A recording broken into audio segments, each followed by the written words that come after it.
Welcome to the Real Estate Investor Summit podcast, coming to you straight from the smallest big town in Texas with your host, mentor, and owner financing master, Mitch, a.k.a. Be the Bank Stephen.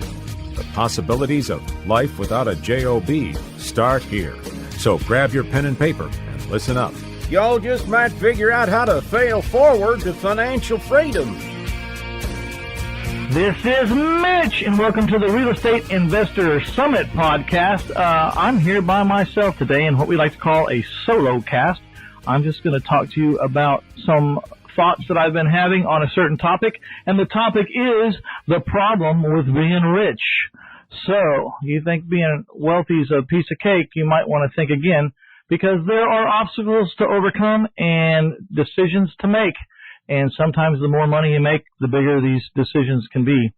And if you handle them wrong, you won't be happy and wealthy. You might be wealthy, but you won't be happy and wealthy. So stay tuned for a word from our sponsors. We'll be right back, and we'll talk about the problem with being rich. Okay, so it seems like kind of a oxymoron, right? The problem with being rich. Like, well, why would being rich cause a person a problem? Well, I think there's cases all over the news and the TV stations and airwaves and internet of people that, having an abundance of money hasn't really served them well. Now, would they have been in demise if they did not have money? Who knows? Maybe they're just destined to be in demise no matter what income level they had. But it's suffice to say that, wealth does bring some kind of larger, bigger temptations and options. And some of those options that you can have because you have money are not great options. One of the first things I'd say is if you could keep your wealth to yourself, it'd serve you well. It's a little hard. Actually, it's not a little hard. It's very hard to not share that you're successful with the people around you. And if you don't share it with them openly and outwardly in communication, then it's still hard to hide sometimes because they can just see the new car you're driving, they see the new house you bought and the neighborhood you live in, and they don't have to be a rocket scientist to figure out that you have done well financially. First thing that happens is family members, and, I hear this all the time. I hear it all the time. I see it all the time. I didn't really experience it very much myself, but I hear about it an awful lot. Family members, first of all, a successful person tends to want to hire or put their family in their business. This is a really, really, really tenuous move. I like to call it a bad move, but it's a tenuous move. I understand maybe your wife or your spouse, because they're kind of inherently involved in the business whether they like it or not. I mean, they're legally own half of it most of the time. And so that's a natural. The only thing about making your spouse an integral part of your business is that the whole point of this business is to become free and to be able to go do what you want when you want with the people that you love. And it's bad enough trying to figure out how to just get yourself on vacation for a month, much less yourself and another integral part of your business that your spouse is handling. So be careful when you're planning your business out in the future that you don't put so much of your family in important positions that when it comes time to vacation, y'all all can't go together. I've had that happen, and I've seen that happen with a lot of people. The other thing is dealing with family is very, very stressful in the fact that it's not like a hired employee. And what I like about hired employees is that if they're not doing a great job or we don't see eye to eye, I just cut them loose. I let them go to be their own person and find their way someplace else.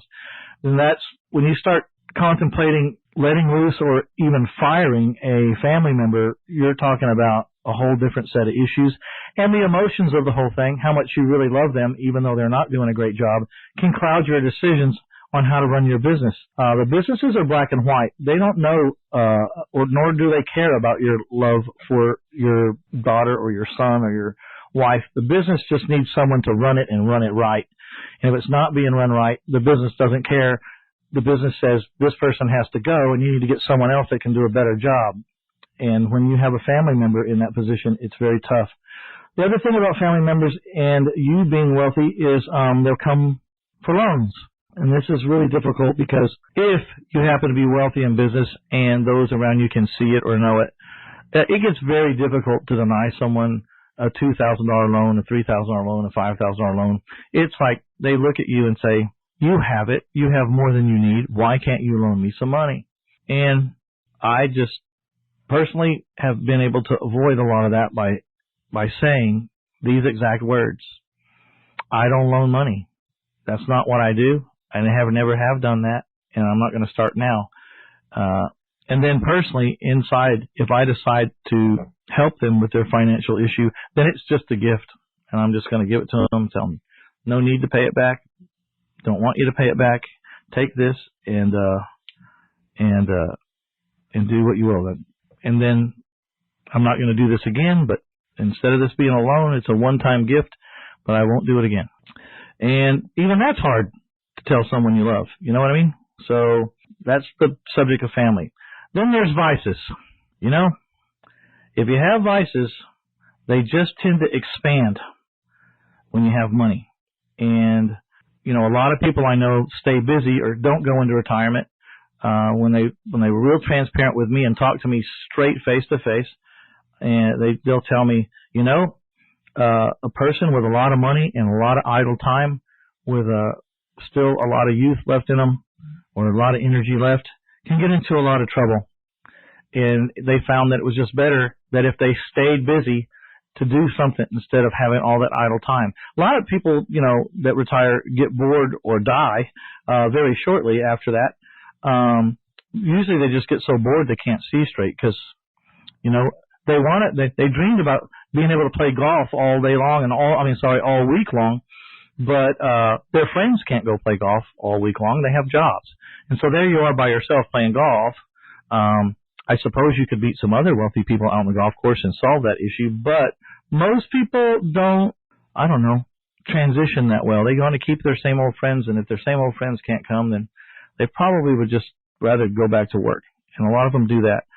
And they go back to work to keep their juices flowing and their mental savvy at top levels and to avoid those vices. Like I said, a person with a lot of money, a lot of idle time that still has a high energy level or moderately high energy level can find themselves in the wrong place pretty quick. And that has a lot to do with discipline. Your disciplines can shrink. You know, you may enjoy food and start to eat at the finest places and wow, you can afford it and you can have whatever you want and you can have as much as you want, and you look up one day and you know you're 50 pounds overweight. That's one that I struggle with, you know. It's like I can afford all this and I really want all this, but no, I shouldn't do all this. And that's how the kings used to end up with gout, is because they had so much of the finest stuff and they sat idle in between meals that they started having gout and having health issues just because there was too much of the good life. Not to mention smoking or alcohol or propensity for certain kinds of drugs.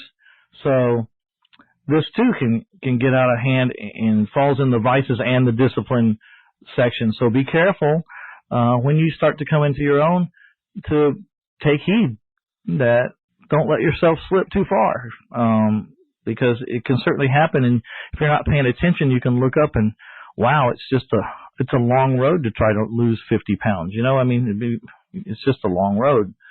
Then, you know, there's other little things. They're not really big issues. They're blessings, of course, but they can become, there's charities. I mean, once you give to a charity, they're going to call you every year. The charities that haven't called you will start calling you because maybe you hit some kind of list that you have given to charities. I don't know where that list is, but there seems to be one. Everyone in the world, when you give to something and it's tied to your name, everyone in the world seems to get your name, and now everyone's asking you. Even if you just give privately and they know your name, they're going to come back every year. So maybe it's the best just to give anonymously and not put your name to it. And I guess maybe that's really how we should do charity, is just anonymously. Also be careful of a growing overhead. Just like your weight could creep up on you because you can afford all these different, lavish foods and restaurants and drinks, your overhead can creep up and up and up as well. So be careful of your overhead. I am constantly looking for when I increase my overhead in one area. I like to at least twice a year call a meeting of everybody and go, I want everyone to review everything I'm paying for monthly, and I need to figure out what can I cut out or live without, or what do I not need anymore. So when I increase my overhead $500 a month, I like to find some place to go cut it. And surprisingly enough, a lot of times, things that I have bought into to increase my overhead a year ago are no longer relevant, or I don't care about them as much anymore, or I can live without them. And when I go to get into something else that's a $500 increase in my overhead, when I call that meeting and they go back and they look at all my expenses, they go, well, what about this? What about this? What about this? And I go, oh, well, that one right there? I don't need that one right there. How much is that one? Well, that's, $487 a month. Oh, I don't need that anymore. Yeah, cut that out. That's a great savings right there. I won't even miss that. I don't even know why I signed up for that. I didn't use it but about a week, It's like that gym membership. If you haven't gone to the gym in 6 months, just cancel it and go back when you want to.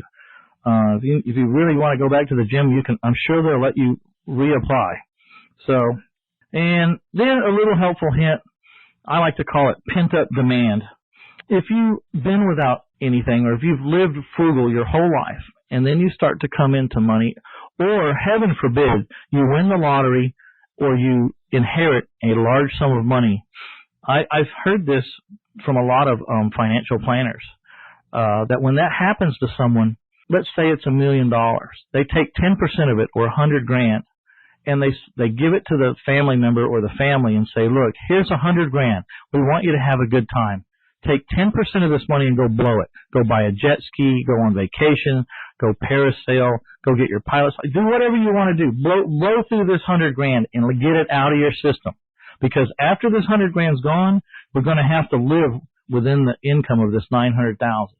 We're going to live inside this budget. But let's get this pent-up demand out of the way, and let's go blow some money and just do some stuff that you never dreamed. I mean, charter a private jet and take your extended family to Cancun for the week on a private jet and do all that kind of stuff, and get it out of your system and get it to where, okay, done that, don't need to do it again.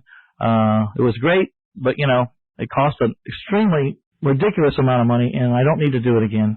But I'm satisfied that I did it, and my heart is full, and my belly's full, and everything's full, and I'm good. And now it's time to start living within this budget now. And you didn't, you lived your whole life without that $900,000 that you're using to produce income. So just take whatever it is that it makes and learn to live off of that.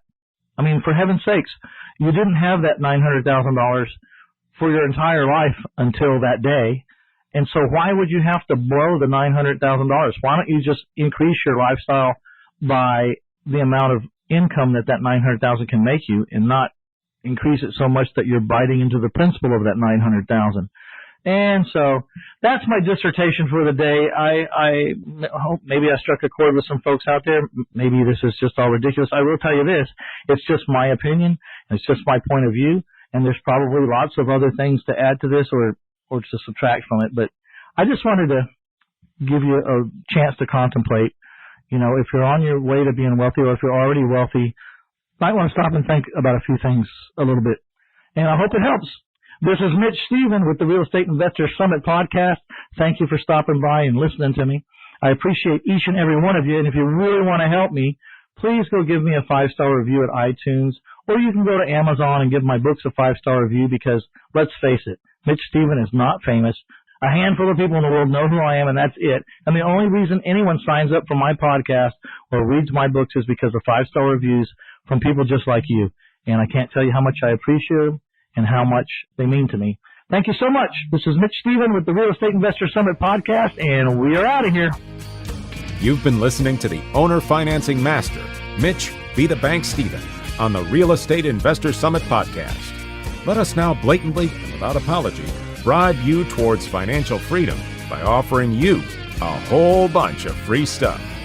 Go to reinvestorsummit.com and Get you some, and you all come back now, you hear?